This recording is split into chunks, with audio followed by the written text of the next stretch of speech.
আজকে সকালবেলায় আমি ছাদে গেছিলাম পায়রাগুলোকে ছাড়তে, আর এরপর ওদেরকে খেতে দিয়েছিলাম। আর পায়রাগুলোর খাওয়া হয়ে যাবার পর ওখানে একদল কাঠবিড়ালি এসে ওদের পড়ে থাকা খাবারগুলো খাচ্ছিল। আর এই কাঠবিড়ালিগুলোকে দেখতে এত কিউট লাগে, আমি তো অনেকক্ষণ ধরে দেখছিলাম আর চুপি চুপি আস্তে আস্তে ভিডিও করছিলাম।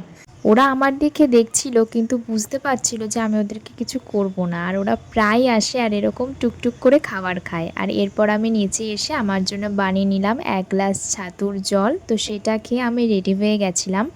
আজকে আমার স্কুল আছে, তার জন্যে আমি বেরিয়ে পড়েছিলাম। আর বাইরে এখনই এত রোদ, ছাতা ছাড়া বেরোনো অসম্ভব হয়ে দাঁড়িয়েছে। মানে এখনও গরম পড়তে পারেনি, তাতে এত গরম লাগছে। স্কুল শেষে দুপুরবেলা বাড়ি এসে একটু ঘুমিয়েছিলাম। আর বিকালের দিকে দেখলাম ঝড় শুরু হয়েছে। এখনও তো বৈশাখ মাসে আসেনি, কিন্তু হালকা হালকায় ঝড় হচ্ছে।